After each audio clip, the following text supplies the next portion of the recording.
بسم الله الحمد لله رب العالمين والصلاة والسلام على نبينا محمد وعلى آله وصحبه أجمعين ومن بعدهم إلى يوم الدين أما بعد أعوذ بالله من الشيطان الرجيم بسم الله الرحمن الرحيم أفحسبتم أنما خلقناكم عبثا وأنكم إلينا لا ترجعون وقال تعالى وما خلقت الجن والإنس إلا ليعبدون وقال تعالى إنا خلقنا الإنسان من نطفة أمشاج نبتليه فجعلناه سميعا بصيرا وقال تعالى إن الله اشترى من المؤمنين أنفسهم وأموالهم بأن لهم الجنة وقال النبي صلى الله عليه وسلم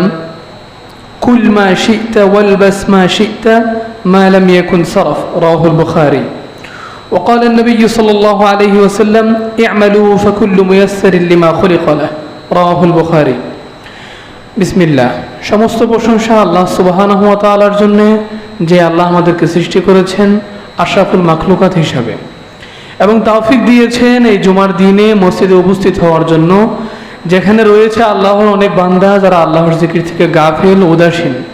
আলহামদুলিল্লাহ। আশ্চর্যের বিষয় বলতে হয়, একজন সালাফের কথা মনে হয়ে যাচ্ছে এই পরিস্থিতি দেখে। একজন সালাফ বলেছিলেন উসলুক সাবিল আল হুদা, সত্যের পথে চলো, ওয়ালা ইয়াদুররুকা কিল্লাতুস সালিকিন, তোমার অনুসারীদের স্বল্পতা তোমাকে কোনো ক্ষতি করবে না। আজকে মসজিদের মুসল্লিদের অবস্থা দেখে এই কথাটা মনে হয়ে গেল। তিনি আরো বলেছিলেন বাতিলদের সংখ্যাগরিষ্ঠ দেখে কখনো আশ্চর্য হয়েও না, কারণ তাদের এই সংখ্যাগরিষ্ঠ কিয়ামতের দিনে কোনো উপকারে আসবে না। সর্বোপরি আজকের আলোচনার মূল বিষয় হচ্ছে আমরা কে, আমাদের পরিচয় কি, কেন আল্লাহ আমাদেরকে দুনিয়াতে পাঠিয়েলেন। প্রশ্নের উত্তরটা খুবই সোজা, ইবাদত করার জন্যে, কিন্তু আজকে ইচ্ছা হচ্ছে নতুন কিছু দেওয়া, যতটুকু আল্লাহ তৌফিক দিবেন, আমার তৌফিক ইল্লা বিল্লাহ ইনশাআল্লাহ। আল্লাহ সুবহানাহু ওয়া তাআলা আমাদেরকে দুইটা কারণে সৃষ্টি করছেন। প্রথম কারণ হচ্ছে ইবাদত করার জন্য। কথাটা শুনতে শুনতে কান ঝালা পড়া, তাও অনুরোধ হচ্ছে যাতে করে নতুন কিছু আজকে নিতে পারি আমরা।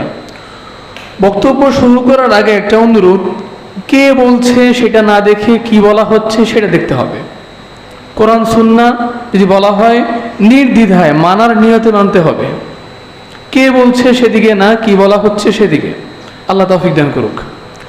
আল্লাহ কোরআনে বলছেন আফা হাসিবতুম আন্নামা খলাকনাকুম আবাসা, ওহে বনি আদম, তোমরা কি মনে করেছো তোমাদেরকে আমি অযথাই সৃষ্টি করেছি? এই কথা বলার কারণটা কি? এই কথা বলার কারণ হচ্ছে আল্লাহ সুবহানাহু ওয়া তাআলা জানেন মানুষের প্রবৃত্তি হচ্ছে মন্দ কাজ পরায়ণ, ভালো কাজ করা খুব কষ্টকর। আল্লাহ সুবহানাহু ওয়া তাআলা স্মরণ করিয়ে দিচ্ছেন তোমরা কি মনে করো আমি তোমাদেরকে অযথা সৃষ্টি করেছি? উত্তর না। তাহলে আল্লাহ সুবহানাহু ওয়া তাআলা আমাদেরকে কেন সৃষ্টি করেছেন? উত্তর আল্লাহ কোরআনে দিয়ে দিচ্ছেন ওমা খালাকতুল জিন্না ওয়াল ইনসা ইল্লা লিয়াবুদুন, ইবাদত করার জন্য। আজকে ইবাদতের বাহিরে আমি একটা কথা বলবো, সেটা হচ্ছে আল ইবাদত, এর শাব্দিক অর্থ হচ্ছে দাস হওয়া। দাস হওয়া। ইবাদত বলতে আমরা সালাত সিয়ামকেই কেন খাস করে নিলাম? আমরা আমাদের জীবনের ব্যাপারে পরিকল্পনা, একটা প্রশ্ন জাগে, সেটা হচ্ছে কে চায় না সে ধনী হইতে? সবাই চায় সে ধনী হইতে, সবাই চায় তার বাড়ি হোক, গাড়ি হোক, তার সাথে নারী থাকুক, তাই তো। কিন্তু এইটা চাওয়ার অধিকার কি আল্লাহ আমাদেরকে দিছে? ছোট্ট একটা উদাহরণ ধরে নেন, একজন মালিকের আন্ডারে 5 জন ব্যক্তি কাজ করছে। মালিকের হাতে 5টা কাজ, সে 5টা কাজ 5 জনকে 5 ভাবে বুঝিয়ে দেওয়ার অধিকার রাখে। এখন যারা কর্মচারী, এদের কি কারো অধিকার আছে কোনো কাজ চেয়ে নেওয়া? আমার ওই কাজটা পছন্দ, এই কাজটা আমি করব। অধিকার হচ্ছে মালিকের। 5টা কাজ যাকে যেই কাজ দিবে। যারা প্রবাসে গেছেন তারা ভালোই বুঝেন। যাকে মালিক যেই কাজ দেবে সেই কাজই করতে হবে, নিজের ইচ্ছা মতো বলার সুযোগ নাই। আমি এখানে খাবো, আমি এখানে কাজ করবো, ইচ্ছা মতো করার সুযোগ নাই। কিন্তু আমরা তো আমাদের জীবনের প্ল্যানটা ইচ্ছা মতো বানায় নিছি। সেটা কিরকম? মাথায় লক্ষ্য রাখছি, আজকে আমার বয়স 20, যখন 25 হবে তখন আমি চাকরি বাকরি করবো, বিয়ে করবো, বাড়ি ঘর হবে, সেই বিদেশ যাবো, কামাই করবো, সেই করবো। একবারও চিন্তা করে দেখি না আল্লাহ আমার থেকে কি চান। মাথায় এটা কিন্তু গুরুত্বপূর্ণ একটা প্রশ্ন।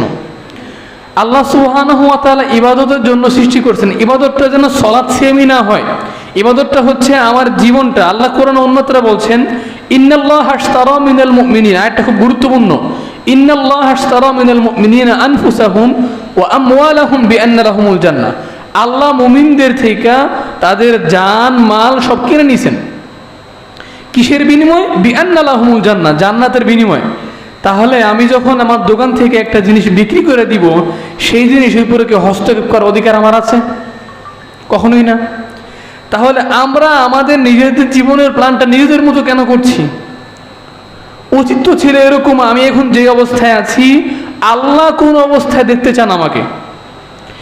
সামনে আসি, আল্লাহ সুবহানাহু ওয়া তাআলা আমাদেরকে দুইটা কারণে সৃষ্টি করছেন। দ্বিতীয় কারণটা হচ্ছে, ইন্না খালাকনাল ইনসানা মিন নুতফাতিন আমশাজ নাবতালিহি ফাজআলনাহু সামিয়াম বাসীরা।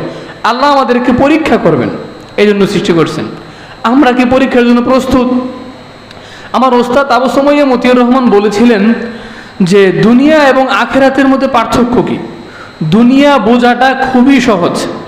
যারা ডেস্টনিক ব্যবসা করে উনি এভাবে বলেছিলেন যে তারা তোমাকে 5 মিনিটে পৃথিবীর শ্রেষ্ঠ ধনী বানায় দিবে, বুঝাবে এভাবে লাভ সেভাবে লাভ। দুনিয়া বোঝাটা খুবই সহজ। আপনি কল্পনা করেন আপনার ওখানে 5 তলা বাড়ি আছে, 5 তলা বাড়ি হয়ে যাবে। কিন্তু দুনিয়া অর্জন করা খুব কঠিন। বোঝা খুব সহজ, অর্জন করা খুব কঠিন। কিন্তু আখেরাতটা আলহামদুলিল্লাহ বিপরীত। আখেরাতটা বোঝা কঠিন কিন্তু অর্জন করা খুবই সহজ। আপনি আমল করেন, একবার সুবহানাল্লাহ আলহামদুলিল্লাহ বললে পুরো আসমান জমিন শব্দে পরিপূর্ণ, সহজ না?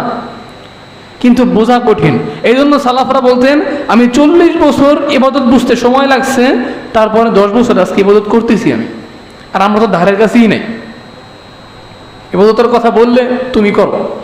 সামনে আসি, পৃথিবীতে মানুষরা 2 শ্রেণীতে বিভক্ত, মুসলিম অথবা কাফের। মুসলিমদের জন্য আল্লাহ সুবহানাহু ওয়া তাআলা কি বলেছেন? উইদ্দাত লিল মুত্তাকিন, জান্নাতটা কেবল মুমিনদের জন্যই তৈরি হয়েছে। এখন আমাদেরকে যদি আমরা প্রশ্ন করি আমরা কোন দলের, মুসলিম না কাফের, তাহলে এতটুকু বলতে পারি আলহামদুলিল্লাহ মুসলিম। এখন কথা হচ্ছে মুসলিমরা দুনিয়াকে কিভাবে নিবে? আল্লাহ সুবহানাহু ওয়া তাআলা আমাদের জীবনের প্রতিটা কাজকর্মের জন্য বিধিবদ্ধ তৈরি করে দিয়েছেন, সেটা হচ্ছে কোরআন। মুসলিমদের চোখে দুনিয়াটা কেমন হবে আর আমরা কেমন দেখতেছি? কাফেরদের চোখে দুনিয়াটা কেমন সেটা আল্লাহ কোরআনে বলছেন, কুল তামাত্তা বিকুফরিকা কালিলা ইন্নাকা মিন আসহাবিন নার। ওহে কাফেরেরা, দুনিয়া তোমরা ভালো করে ভোগ করে নাও, কারণ আখেরাতে তোমাদের কোনো অংশ নাই। পক্ষান্তরে আল্লাহ মুমিনদের থেকে দুনিয়াটা কিনেই নিছেন। এর মানে সহজে বললে এভাবে বলতে হবে, আমি যে অবস্থায় আছি এই অবস্থায় আল্লাহ আমার থেকে কি চান। একটা হাদিস বলি, রাসূলুল্লাহ সাল্লাল্লাহু আলাইহি ওয়াসাল্লাম বলছেন, আদ-দুনিয়া মালউনা ওয়া মালউনুম মান ফিহা ইল্লা যিকরাল্লাহ ওয়া মান ওয়ালাহু ওয়া আলিমান আও মুতাআল্লিমা। হাদিসটি ইমাম বুখারী রাহিমাহুল্লাহ রিওয়ায়াত করেছেন। দুনিয়া পুরোটাই হচ্ছে অভিশপ্ত, আল্লাহর লানত দিয়ে ভরপুর। কেবল 3টা মাত্র জিনিস বাদে, এক আল্লাহর জিকির এবং যারা জিকিরকারী, দ্বিতীয় যারা আলেম, তৃতীয় যারা তালেবে আলেম, আলেমদের ধারে ধারে গিয়ে জ্ঞান অর্জন করে। এখন আমরা এই 3 শ্রেণী কেউ কিনা। এই 3 শ্রেণীর ভিতরে যদি 1 শ্রেণী না হই তাহলে বুঝতে হবে আল্লাহর লানত আমার উপর নির্ধারিত। সুন্দর বলেছিলেন আলী রাদিয়াল্লাহু আনহু, কুন আলিমান, তুমি আলেম হও, ফাইল্লাম তাস্তাতি ফাকুন তালিবা ইলমিন, যদি না পারো তাহলে তালেবে ইলম হও, ফাইল্লাম তাস্তাতি, যদি তাও না পারো তাহলে তাদেরকে ভালোবাসো, যদি তাও না পারো তাহলে কমপক্ষে ঘৃণা করো না। এতে ফলাফলটা কি? আশা করা যায় আল্লাহর লানত তোমার উপরে বর্তাবে না। তাহলে সামনে আসি, দুনিয়ার বাস্তবতা কি, দুনিয়াটা আসলে কেমন, কিভাবে দেখতে হবে দুনিয়াকে। একটা হাদিসে আবু সাইদ খুদরি থেকে রাসূলুল্লাহ সাল্লাল্লাহু আলাইহি ওয়াসাল্লাম বলছেন, ইন্নাদ দুনিয়া হুলওয়াতুন খাদিরা, দুনিয়া হচ্ছে সবুজ শ্যামল, চাকচিক্যময়, দেখলেই ভাল লাগবে, ধরতেই মন চাইবে, খাইতেই মন চাইবে, একটু শুনতেই মন চাইবে, দেখলেই ভাল লাগবে। রাসূল সাল্লাল্লাহু আলাইহি ওয়াসাল্লাম বলছেন, ইন্নাদ দুনিয়া হুলওয়াতুন খাদিরা, দুনিয়া হচ্ছে চাকচিক্যময়, ওয়া ইন্নাল্লাহা মুস্তাখলিফাকুম ফিহা, আল্লাহ তোমাদেরকে দুনিয়াতে পাঠাইছেন একটা উদ্দেশ্যে, ফায়ানজুর কাইফা তা'মাল, তোমরা কি করো তা দেখবেন। যেটা আল্লাহ কোরআনে বলছেন, লিয়াবলুয়াকুম আইয়ুকুম আহসানু আমালা, তোমাদের কেউ উত্তম আমল করছে। এখন কথা হচ্ছে, দুনিয়ার নিয়ামত আমরা কিভাবে নিব? দুনিয়া এর আধিক্যতা এটাই কি নিয়ামত, নাকি দুনিয়াতে কষ্ট ক্লেশে থাকে এটা নিয়ামত? এটা একটা প্রশ্ন আসে। যাদের অনেক সম্পদ এরাই কি আল্লাহর পছন্দনীয় ব্যক্তি, না যাদের কিচ্ছু নাই তারা পছন্দনীয় ব্যক্তি? সঠিক একটা সালাদের ঘটনা বলি। একজন ছাত্র প্রশ্ন করেছিলেন, কিয়ামতের দিন আমাদের সেখানে যে অবস্থান করতে হবে হাসরের ময়দানে, সেটার পরিমাপ বা অবস্থাটা কীরকম? তখন শিক্ষক বললেন, আমার কাছে 100 দিরহাম আছে। তিনি 5 জনকে 10 দিরহাম করে দিলেন, আরেকজনকে 1 দিরহাম দিলেন, বললেন, কালকে আমাকে জানাবে তোমরা এই টাকাগুলো কি করেছো ওই ছাদের উপরে উঠা। পরের দিন আসলো, ছাত্ররা যে 10 দিরহাম পাইছে সে ছাদে উঠছে। ছাদটা ছিল অনেক গরম, রোদের তাপে, সে হিসাব দিতে দিতে দিতে দিতে তার পাটা পুড়ে গেছে। তো এই সিস্টেমে শর্টকাট করে বলছি, যেহেতু সময় কম, 5 নাম্বার ছেলেটা যখন আসলো, যার কাছে 1 দিরহাম, সে উঠলো আর বললো, আমি 1 টাকা দিয়ে খাতা কিনেছি, নেমে চলে আসলো। এর মানে ছাত্র পরে বলতেছে, দারিদ্রতা এটা গজব মনে করিয়েন না, নিয়ামত মনে করতে হবে। কারণ মিশকাতের একটা হাদিস আমি পড়েছিলাম, রাসূলুল্লাহ সাল্লাল্লাহু আলাইহি সাল্লাম বলছেন, কিয়ামতের দিন প্রতাপশালীরা আফসোস করে বলবে, কেন দুনিয়াতে আমার জিহ্বাটা কেটে ফেলা হলো না। যখন দেখবে দরিদ্ররা দরিদ্রতার কারণে এদের গুনাহ মাফ হয়েছে, এদের সওয়াব বাড়ছে, মর্যাদা বাড়ছে, এদের হিসাবের সময় কমে গেছে, তখন তারা বলবে, দুনিয়াতে কেন আমার জিহ্বাটা কেটে ফেলা হইল না। ভাবা যায়?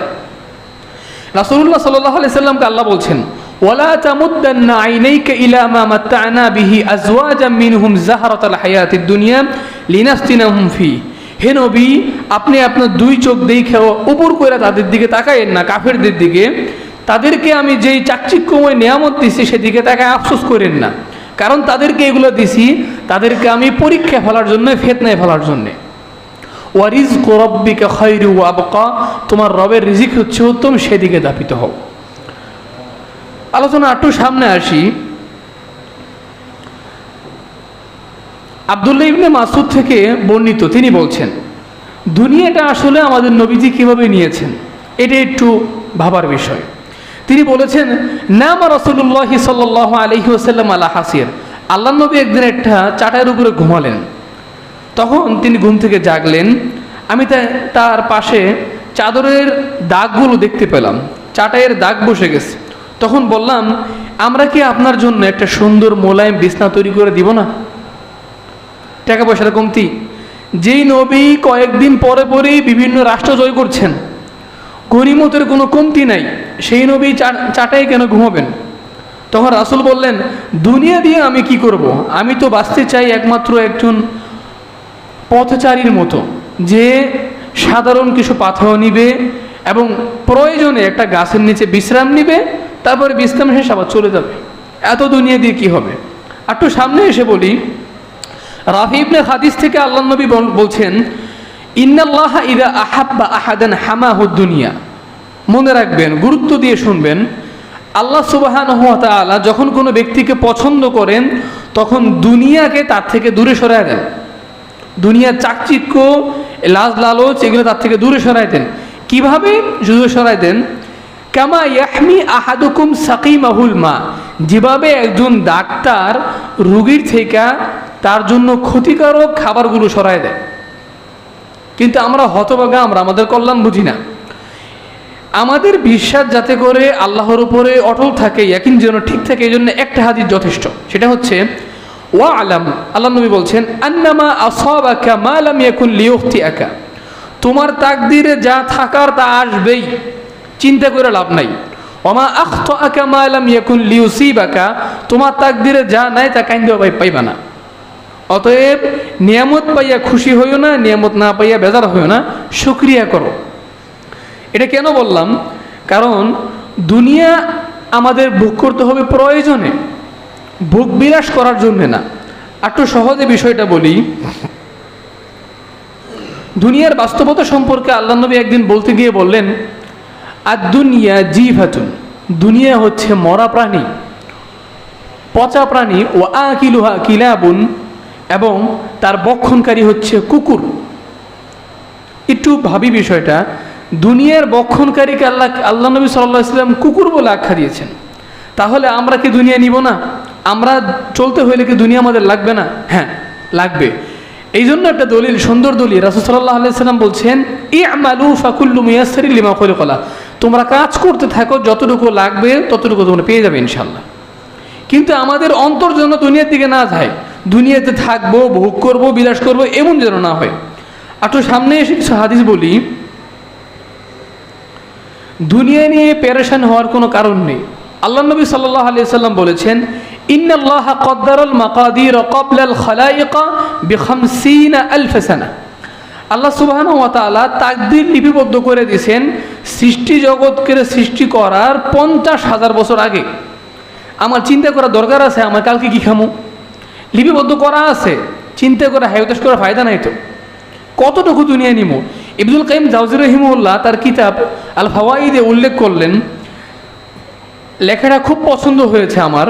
উনি বলেছেন যে দুনিয়ার শাহওয়াত, বুকবিলাস হচ্ছে এমন, তোমার পেটে খুব খিদা লাগলো, তুমি এটা খিদার তাড়নায় তুমি খুব খেলে, খাওয়ার পর এটা কি হবে? পেটে গিয়ে নোংরা আবর্জনা হবে। ঠিক দুনিয়াটা এমনই, তুমি প্রয়োজন অতিরিক্ত যা নিবে, দুনিয়া থেকে তুমি যাই নিবে, সেটা এমন নোংরাই হবে যদি না তুমি তা আল্লাহর জন্য করো। আল্লাহর জন্য করতে হবে। ইবনুল কাইয়িম জাওযী রাহিমাহুল্লাহ একটা কথা বলেছেন, কথাটা খুব গুরুত্বপূর্ণ এবং মস্তিষ্কে প্রভাব ফেলার মতো। তিনি বলেছিলেন, আমি সবসময় জিকিরের সাথে থাকি, যখন জিকির বন্ধ করি, অর্থাৎ আমি খাওয়া দাওয়া করি, তখন জিকিরের শক্তি উপার্জনের জন্য খাওয়া দাওয়া করি। সহজে বলি, আমাদেরকে খেতে হবে ইবাদতের শক্তি অর্জনের জন্য, তাহলে সওয়াব পাবো। যদি আমরা খাই এমনি অভ্যাস, মানুষের কাজ হচ্ছে দুইটা, একটা হচ্ছে আদাত, এক অভ্যাস, একটা হচ্ছে আমাল, যেটা সে সওয়াব পায়। কিন্তু আমাদের কথা হচ্ছে, আমরা আদাতটাকে যদি সুন্নাতের রূপ নিতে পারি তাহলে সওয়াব। মানে 3 বেলা তো খেতেই হবে, তাহলে খাওয়ার সময় এই নিয়তটা করি যে খাচ্ছি ইবাদতের নিয়তে। ঘুমাই দিতে হবে, তো ঘুমানোর সময় এই নিয়তটা করি, ঘুমাচ্ছি যাতে করে আমি ফজরের সময় উঠতে পারি এবং আল্লাহর ইবাদত মনোযোগ দিয়ে করতে পারি, শক্তি নিয়ে করতে পারি। এই নিয়তটাকে মনে আসে? প্রশ্ন করি তো। প্রশ্ন করলে যদি উত্তর না হয় তাহলে বুঝতে হবে আমি অনেক পিছায়া, আগাইতে হবে।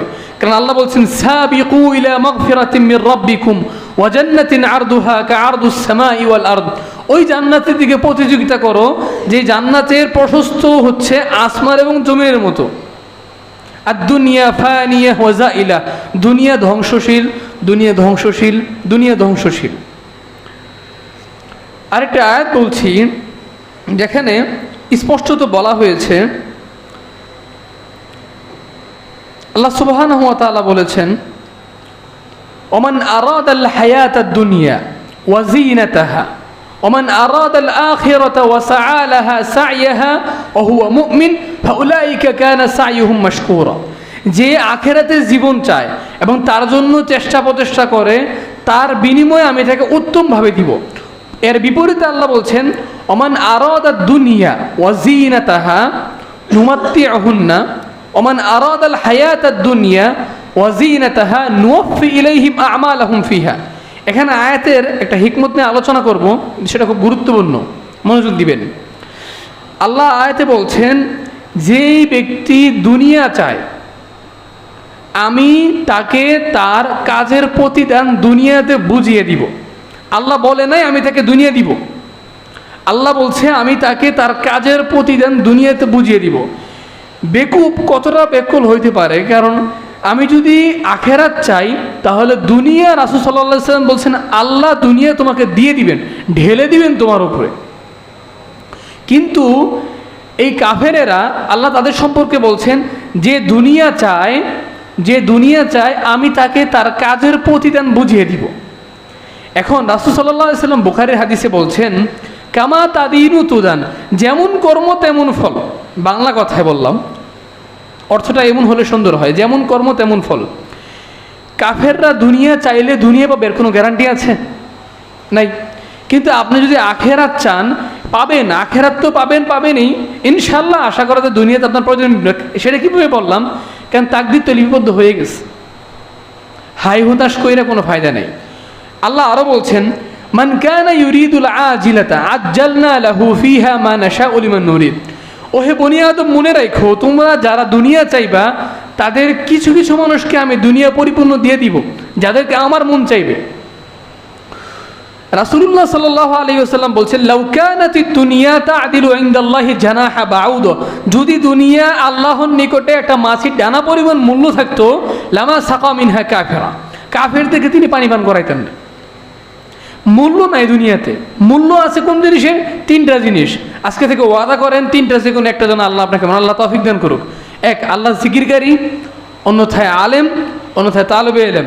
আর এই তিনটা না হইতে পারলে বাকি চারটা বললাম, হয় আলেম হবেন, নয় তালেবে ইলম হবেন, নয় তাদেরকে পছন্দ করবেন, অন্যথায় সর্বনিম্ন মানের হয়ে তাদেরকে ঘৃণা করবেন না, কখনো উস্কানিমূলক কথা বলবেন না।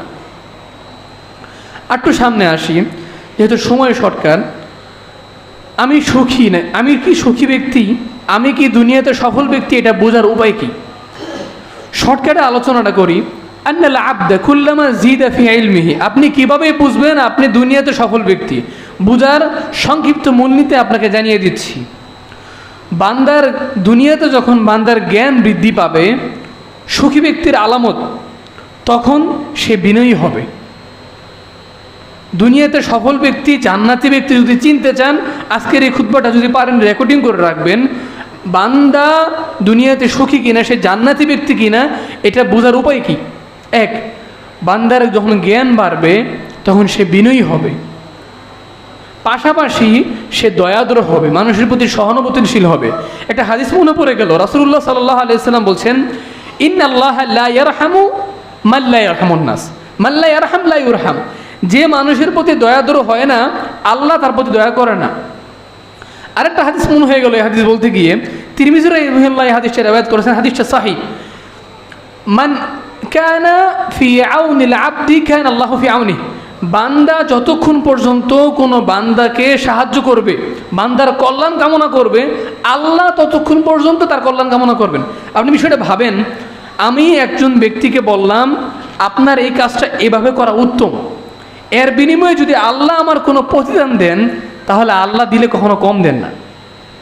আল্লাহ যখন আমার সাথে থাকবেন, আমাকে সাহায্য করবেন, এই বান্দাকে সাহায্য করার বিনিময়ে, তাহলে আল্লাহর সাহায্য কোনো কমতি হবে না, আপনি ঠেকবেন না কোনো জায়গায় গিয়ে। এই জন্য রাসূল সাল্লাল্লাহু আলাইহি ওয়াসাল্লাম বলছেন ওয়ালা তাস্তাহকিরান্না মা'রুফান ওয়ালাউ কানা যিহকুকা লিআহাকি, তুমি একটা ছোটোখাটো ভালো কাজকেও তুচ্ছ মনে করো না, যদিও সেটা তোমার মুসলিম ভাইয়ের চেহারার দিকে একটা হাসি হয় না কেন, কারণ এর বিনিময়ে আল্লাহ যা দিবেন, আল্লাহু আকবার, আল্লাহু আকবার, এটা বলার মতো না। ছোট্ট একটা হাদিস বলি, যেটা মনে পড়ে গেল, আলোচনার সাপেক্ষে চলে আসে। রাসূলুল্লাহ সাল্লাল্লাহু আলাইহি ওয়াসাল্লাম বলছেন সাদাকা করলে ব্যক্তির সম্পদ কমে না। সাদাকা করলে, কেন বললাম এটা, এটা একটা গুরুত্বপূর্ণ নোট রাখার মতো, এই জন্য চলে আসলো কথায়। সাদাকা করলে ব্যক্তির সম্পদ কমে না, এটার ব্যাখ্যা আলেমরা দুইভাবে করছেন। আমি দেখছি কমে যাচ্ছে, তাহলে কমছে না কীভাবে? আবার এটা দুইভাবে হতে পারে। একে তো সম্পদের ভিতরে দান করার মাধ্যমে বারাকাত আসবে সরাসরি, অন্য ব্যবসায় বাণিজ্যে বেড়ে যাবে সরাসরি। দ্বিতীয়তে আমি দান করার কারণে দুনিয়াতে যে লাভটা হচ্ছে সেটা বলছি, আখেরাতে তো আসেই। আখেরাতে কি হয়? আখেরাতে আগুন নিভে যায়, জাহান্নামের আগুন নিভে যায়। এমন দুনিয়াতে লাভ অনেক, সুবহানাল্লাহ। ব্যক্তির আয়ু বেড়ে যায়, বয়স বৃদ্ধি পায়, আমরা হারবাল না খাইয়া বিভিন্ন ট্রিটমেন্ট না নিয়ে এই পদ্ধতি অবলম্বন করি। এই কথা কে বলেছেন? সঙ্গে রাসূল সাল্লাল্লাহু আলাইহি ওয়াসাল্লাম বলছেন, লা ইয়ানতিকু আনিল হাওয়া ওমা ইয়ানতিকু আনিল হাওয়া, যিনি নিজের মন মতো কথা বলেন না, সত্যি কথাই বলেন। যদি মনে চায় অনেকদিন বাঁচবেন, ভালো কাজ করবেন, বউবানের সময় দিবেন, একটা টিপস বলে দিয়ে দান করেন। রাসূল সাল্লাল্লাহু আলাইহি ওয়াসাল্লাম বলছেন তোমার আয়ু বেড়ে যাবে। তো সে দ্বিতীয় পদ্ধতি, সেটা দান করার কারণে আপনার যে বিপদ আপদগুলো ছিল সেগুলো দূরীভূত হবে। লস কোথায়? বিপদগুলো ছিল আপনার তাকদিরে ছিল, আপনি প্যারালাইসিস হয়ে যাবেন, আপনার দান করার কারণে এটা হইল না, লাভ না, সারাটা জীবন আপনি ঘরে পড়ে থাকলেন না। মূল আলোচনায় আসি। বান্দার যখন জ্ঞান বাড়বে তখন সে বিনয়ী হবে এবং দয়াদ্র হবে, মানুষের প্রতি সহানুভূতিশীল হবে। দ্বিতীয় আলামত হচ্ছে যখন বান্দার আমল বৃদ্ধি পাবে, সে আল্লাহ ভীরু থাকে, আমল করে অনেক বেশি, তখন সে ভয় পায়, আল্লাহ ভীতি তাকে অন্তরে বেড়ে যায়। কাউকে গালি দিতে গেলে অন্তর কাঁপে, কারো হক মারতে গেলে বুক কাঁপে, কারো এক টাকা নষ্ট করতে গেলে মাথা দিয়ে ঘাম পড়ে, কি করছি, আল্লাহ ধরবেন তো। সুখী ব্যক্তির মূলনীতি এগুলা, দুনিয়াতে কীভাবে চিনবেন সে জান্নাতি। 3 নম্বর আলামত হইল বান্দার যখন বয়স বাড়ে তখন তার লোভ কমে। এটা খুব গুরুত্বপূর্ণ একটা বিষয়, এটা হচ্ছে একটা বিপদ।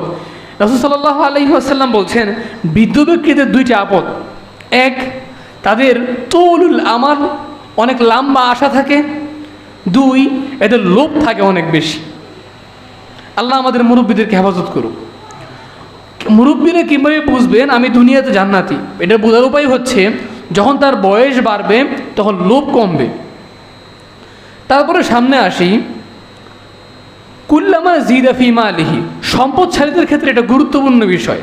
কারণ পৃথিবীতে যারা সম্পদশালী আছেন তারা অধিকাংশ ক্ষেত্রে তারা নাফরমানি করে থাকেন। আপনি দেখেন, আপনি একটা হিসাব করেন, জরিপ দেখেন, 5 জন ধনী মানুষকে দেখেন তাদের মধ্যে নাফরমানি কয়জন, 5 জন গরিব মানুষকে দেখেন তাদের মধ্যে নাফরমানি কয়জন। এটা স্পষ্ট বিষয়, এটা নিয়ে আলোচনা লম্বা করার মতো কিছু নাই। বান্দার যখন সম্পদ বাড়বে তখন সে দানশীল হবে এবং সে আল্লাহর রাস্তায় ব্যয় করবে। আল্লাহর রাস্তায় ব্যয় করা এটা কতটা কষ্টকর এটা আপনি পকেটে হাত দিয়ে দেখবেন। যখন একটা বাস্তব অভিজ্ঞতা সেটা বলা হোক, দান করাটা অনেক কষ্টকর, কিন্তু পকেট থেকে বের করে দিয়ে দিবেন তখন দেখবেন আর কোনো রকম লাগতেছে না। আলেমরা বলেন দানের ক্ষেত্রে 2টা আপদ যেটা মানুষকে ঘেরাও করে রাখছে, মানুষরা এই 2টার কারণে দান করতে পারে না। এক আপদ হচ্ছে সে দরিদ্রতার ভয় করে, দিলে কমে যাবে, বাসায় বউ আছে, আদরের ছেলে আছে, দিলে কমে যাবে। মনে রাখেন এইটা শয়তান দেখাচ্ছে। ইন আশ-শাইতানু ইয়াইদুকুমুল ফাকর, শয়তান তোমাদেরকে দরিদ্রতার ভয় দেখাচ্ছে, ভয় করে। আর দ্বিতীয়তে যারা দান করে এরা দান করার সময় দ্বিতীয় আপদ যেটা, খুশি মনে দিতে পারে না। এই জন্য কী হয়, টাকা যায় সওয়াব পায় না। এটা গুরুত্বপূর্ণ বিষয়। মসজিদে দান না করলে আমি টাকা পয়সা আছে, মানুষ মান সম্মান খারাপ বলবে, ওই লোক দিল না, সওয়াব পাবেন না, সওয়াব পাবেন না, সওয়াব পাবেন না। আপনার নিয়ত করবেন ইন্নামাল আমালু বিন্নিয়াত। অতএব দান করার সময় উৎফুল্লপূর্ণ দান করেন। ওই যে বললাম যে দুনিয়াতে লাভ, বয়স বাড়বে, বিপদ কমবে, জান্নাতে আগুন নিববে। সামনে আসি, বান্দার যখন ক্ষমতা বাড়বে, আল্লাহু আকবার, এই ক্ষমতার অপব্যবহার চলে অনেক। বান্দার যখন ক্ষমতা বাড়বে, নেতৃত্বের স্থানে সে বসবে, তখন সে মানুষের কাছাকাছি আসবে। এটা হচ্ছে জান্নাতি ব্যক্তির আলামত। সে ঘরে ঘরে গিয়ে জিজ্ঞাসা করবে কি লাগবে। দেখেছেন এরকম? এখনকার এরকম পাওয়া যায়? আল্লাহ আমাদের শাসক গোষ্ঠীকে হেদায়েত দান করুক। বান্দার যখন নেতৃত্ব বাড়বে, ক্ষমতা বাড়বে, তখন সে মানুষের দ্বারে দ্বারে ঘুরবে, জিজ্ঞাসা করবে কি লাগবে, কি লাগবে, কি লাগবে। এরকম পাওয়া যায় আমাদের। ওমর রাদিয়াল্লাহু আনহুর জামানায় তিনি রাত্রে দ্বারে দ্বারে গিয়ে ঘুরতেন। একটা সুন্দর একটা কথা বলি, সময় নিচ্ছি কিছু, আপনাদের যদি আপত্তি না থাকে। ওমর বিন আব্দুল আজিজ, তার জামানায় তিনি যখন খলিফা হওয়ার আগে রাষ্ট্রে অনেক দুর্ভিক্ষ ছিল। তিনি খলিফা হওয়ার আগে রাষ্ট্রের প্রধান ধনীদের 10 জনের একজন ছিলেন তিনি। তিনি যখন খলিফা হইলেন অর্থাৎ রাষ্ট্রপতি হইলেন, তখন তার সকল সম্পদ তিনি দান করে দিলেন। আশ্চর্যের বিষয়, তার ছেলে একটা আপেল নিয়েছিল তাদের সম্পদ থেকেই। আপেলটা কামড় দেওয়ার সাথে সাথে কামড়টা দিয়ে শেষ করতে পারে না, বাবা আপেলটা নিয়ে ফেলে দিচ্ছে। বলছে বাবা এটা দান হয়ে গেছে, এর বিনিময়ে আমরা জান্নাতে নিব ইনশাআল্লাহ। ভাবা যায়। এই উমর বিন আব্দুল আজিজ শাসন করেছেন 2 বছর 4 মাস। 2 বছর 4 মাস পরে দেশে এমন কোনো জনগণ খুঁজে পাওয়া যায় নাই যে জাকাত পাওয়ার যোগ্য। মানে অর্থনীতি কতটা চাঙ্গা হয়ে গেছে। তিনি ক্ষমতায় আসছেন, নিজের সম্পদ দান করছেন, যারা দুর্নীতিবাজ এরকম ক্ষমতায় বসে আছে সবার সম্পদকে বাজেয়াপ্ত করছেন। 2 বছরের ভিতরে অর্থনীতি ঠিক হয়ে গেছে। যাই হোক, এটা আলোচনা, রাষ্ট্রীয় আলোচনা, এটা আমাদের বিষয় না। তো শেষ বিষয়টা বলে যাই, বান্দার যখন ক্ষমতা বাড়বে তখন সে মানুষের কাছাকাছি যাবে এবং তাদের প্রয়োজন পূরণ করবে, তাদের সাথে বিনয়ী হবে। এক বাক্যে শেষ করে দিব ইনশাআল্লাহ। দুনিয়াতে কীভাবে একজন ব্যক্তি বুঝবে সে দুর্ভাগা, সে জাহান্নামী ব্যক্তি, বোঝার আলামত হচ্ছে যখন তার জ্ঞান বাড়বে সে অহংকারী হবে, যখন তার আমল বাড়বে, তার ইবাদত বাড়বে, তখন সে অহংকারী হবে এবং মানুষকে নিজের চাইতে খাটো মনে করবে। আমি এত বড় জুব্বা পড়ি, আমি আলহামদুলিল্লাহ রাতে তাহাজ্জুদ পড়ি, আর সে তার তো আমলই নেই। তুচ্ছ করা যাবে না কাউকে তুচ্ছ মনে করা যাবে না, সব বাতিল হয়ে যাবে। আমি আমল করে সারা রাত। রাসূল সাল্লাল্লাহু আলাইহি ওয়াসাল্লামকে প্রশ্ন করা হইল, এক ব্যক্তি শুধুমাত্র ফরজ সালাত পড়ে, এক মহিলা ফরজ সালাত পড়ে, প্রতিবেশীকে কষ্ট দেয় না, কিচ্ছু করে না। আরেক মহিলা ফরজ পড়ে, তাহাজ্জুদ পড়ে, সিয়াম রাখে, সারা বছর অর্ধেকের বেশি সিয়াম রাখে, কিন্তু প্রতিবেশীকে কষ্ট দেয়। কেউ উত্তম? বলতে যে শুধুমাত্র ফরজ পড়ে সে, আর তারা ইবাদত সব বাতিল। কেন ভাইজান, কেন চাচারা, কেন আঙ্কেলরা, এই গুণটা কেন থাকবে? মানুষকে তুচ্ছ তাচ্ছিল্য কেন? সামনে আসি, যখন তার আমল বাড়বে, আল্লাহ ভীরুতা বাড়বে, তখন সে মানুষকে তুচ্ছ তাচ্ছিল্য করবে। সে হচ্ছে জাহান্নামী ব্যক্তি, এই দুনিয়াতে সে যেন বুঝে নেয় এবং সে নিজেকে মনে করবে আমি অনেক ভালো। 3 নম্বরে আসি, যখন ব্যক্তির বয়স বাড়বে তখন তার লোভ বাড়বে। এটা হচ্ছে দুর্ভাগা ব্যক্তির লক্ষণ। বয়স বাড়বে, লোভ বাড়বে। আরে বেটা তুই খাবি কতটুকু? ডায়াবেটিসের রোগীদের তো একটা রুটির বেশি খাওয়াই যায় না, তোমার টাকা পয়সা তুমি এত করবা কি? হাজরত রাসূলুল্লাহ সাল্লাল্লাহু আলাইহি ওয়াসাল্লাম বলছেন তোমার সম্পদ তো সেইটাই যেটা তুমি খাইছো এবং শেষ করছো, পরিধান করছো এবং পুরাতন করছো। এছাড়া যা আছে ফাতারিকুহু লিন্নাস, মানুষকে ছেড়ে দিতে হবে, এগুলো ছেড়ে চলে দিতে হবে, তোমার সাথে যাবে না এগুলো। হাদিসটা ইমাম বুখারী রাহিমাহুল্লাহ রিওয়ায়াত করছেন। আলোচনার শেষের দিকে, যখন বান্দার সম্পদ বাড়বে তখন সে কৃপণ হবে এবং সে এটাকে ধরে রাখার চেষ্টা করবে। কৃপণও একটা মূলনীতি খেয়াল রাখবেন, কৃপণরা সব সময় দরিদ্র হয়ে থাকে। এরা কখনো মনে করতে পারে না যে আমার টাকা পয়সা আছে। এবং আলেমরা সুন্দরভাবে বলেন, প্রতিটা দরিদ্র ব্যক্তি সে যদি সবর করে, ধৈর্য ধারণ করে, তাহলে আল্লাহ এর বিনিময়ে, প্রতিটা সবরের বিনিময়ে তার সম্পদ, তার বারাকাত দিবেন, তার মর্যাদা বাড়াবেন, কমপক্ষে গুনাহটা কমাবেন। আমাদের তো কতই গুনাহ কমতেছে, লাভ হচ্ছে না। কিন্তু কৃপণ ব্যক্তি সে দরিদ্র, কিন্তু এগুলো এই ফলাফলগুলো সে পাবে না। আল্লাহ আমাদেরকে হেফাজত করুক। কৃপণতা একটা খুব আপদ। ওয়াইমসাকিহি, দেখতেছে মানুষের প্রয়োজন, তাও দিবে না।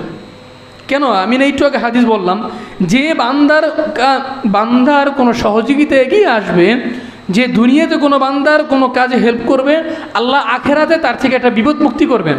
আখেরাতে যদি কোনো কাজে আপনি ঠেকে যান, টাকা পয়সা কাজ করবে?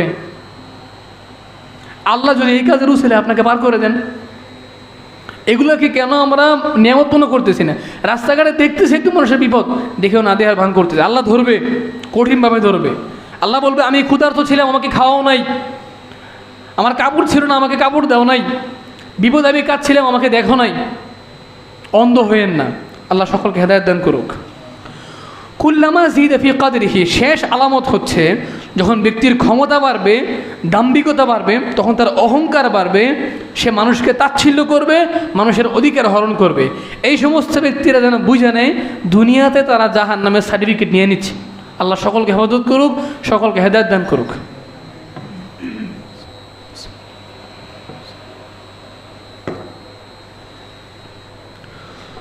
বিসমিল্লাহ। জুমার দিনে দোয়া কবুলের সময় 2টা। এক, দ্বিতীয় খুতবার সময়। দ্বিতীয় সময়টা হচ্ছে আসরের পরে। তো দ্বিতীয় খুতবাটা অসংখ্য আলেমগুন বলেছেন এই খুতবাটা কোনো খুতবা না রেখে শুধু দোয়া চলে যাওয়াটাই উত্তম। বিসমিল্লাহ।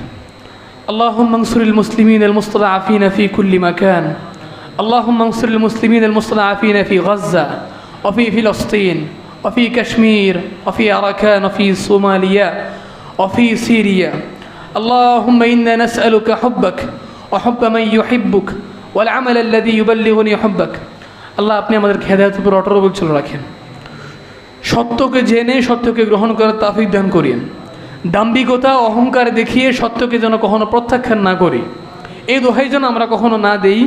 আমরা কি শুনছি আছে যে আমরা ভালো আমরা জানি। আল্লাহ সত্যকে গ্রহণ করার জন্য আমাদের অন্তরকে নরম করে দেন। আল্লাহুম্মা ইন্না নাসআলুকা হুব্বাক, আল্লাহুম্মা ইন্না নাসআলুকাল হিদায়াহ, আল্লাহুম্মা ইহদিনা ইলা সিরাতিকাল মুস্তাকিম, আল্লাহুম্মা আকিমনা আলা মানহাজিস সালাফ الصالح اللهم أنت ربي لا إله إلا أنت خلقتني وأنا عبدك وأنا على عهدك ووعدك ما استطعت أعوذ بك من شر ما صنعت أبوء لك بنعمتك علي وأبوء بذنبي فاغفر لي فإنه لا يغفر الذنوب إلا أنت اللهم اغفر ذنوبنا كله دقه وجله أوله وآخره علانيته وسره আল্লাহ আপনি আমাদের সকল গুনাহগুলো ক্ষমা করে দিন, প্রকাশ্য অপ্রকাশ্য, গোপনে প্রকাশ্যে, স্পষ্টে এবং লোকালয়ে সকল গুনাহগুলোকে আপনি ক্ষমা করে দিন, অন্তরগুলোকে পবিত্র করে দিন। اللهم آمين وصلى الله وسلم وبارك على نبينا محمد أقول قولي هذا أستغفر الله لي ولكم ولسائر المسلمين فاستغفروه إنه الغفور الرحيم أتموا صفوفكم